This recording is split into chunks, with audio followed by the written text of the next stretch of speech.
Friends, आप सब ने जब भी इंडिया का मैप देखा होगा तो आप सब ने ये देखा होगा कि इंडिया के साथ साथ श्रीलंका को भी ज़रूर दिखाया गया होता है। बट क्या आप सब ने कभी ये सोचा है कि इंडिया के साथ साथ श्रीलंका को भी क्यों दिखाया जाता है?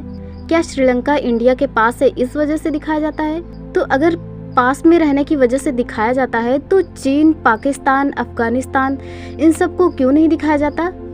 ये तो उससे भी ज़्यादा नज़दीक है, लेकिन इंडिया के मैप पर इनको तो कभी नहीं दिखाया जाता।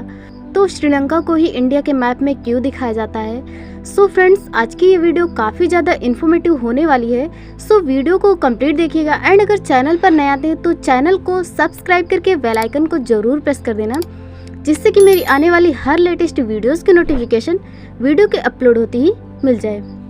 फ्रेंड्स, इंडिया के मैप में श्रीलंका को दिखाने के पीछे की मेन वजह एक मैरीटाइम लॉ है, और अगर इंडिया के मैप में श्रीलंका को नहीं दिखाया जाता तो ये एक लीगल ऑफेंस माना जाएगा, और इसी लॉ की वजह से इंडिया के मैप में श्रीलंका को ज़रूर दिखाया जाता है। तो अगर बात करें कि ये मैरीटाइम लॉ क्या है और ये कब बना, क्यों बनाया गया, तो आप सबको बता दें कि इस लॉ को यूनाइटेड नेशंस ने बनाया, जिसको कि लॉ ऑफ द सी कहते हैं। और इसके अकॉर्डिंग अगर किसी देश की सीमा समुद्र से लगती है तो लगभग 200 nautical mile, that means approx 370 kilometre तक का समुद्री एरिया जो है उसी देश का समुद्री एरिया माना जाएगा।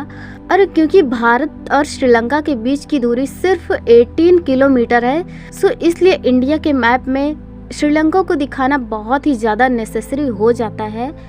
और अगर बात करें कि ये लॉ कब बना, तो ईयर 1956 में जब यूनाइटेड नेशंस की तरफ से एक united nation convention of the law of the sea का आयोजन किया गया था, तब इस कॉन्फ्रेंस में कई देश शामिल हुए थे।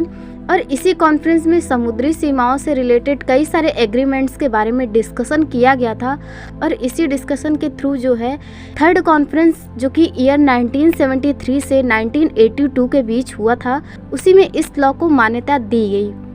एंड इस कॉन्फ्रेंस में मैरीटाइम इंटरनेशनल लॉ को मान्यता दी गई थी, जिसमें एक कानून लॉ ऑफ द सी भी था, जिसके तहत किसी भी देश के नक्शे पर अगर उस देश की सीमा समुद्री एरिया से लगती है तो उस देश की बेसलाइन से लगभग 200 नॉटिकल माइल तक की सीमा को दिखाना अनिवार्य माना गया। सो इसी वजह से आपने जितने भी इंडिया के मैप देखे होंगे उसमें श्रीलंका को जरूर ही दिखाया गया होता है। सो फ्रेंड्स, इन्फॉर्मेशन कैसी लगी कमेंट में ज़रूर बताइएगा। एंड अगर आपको ये इन्फॉर्मेशन पसंद आई तो वीडियो को लाइक एंड शेयर कीजिए।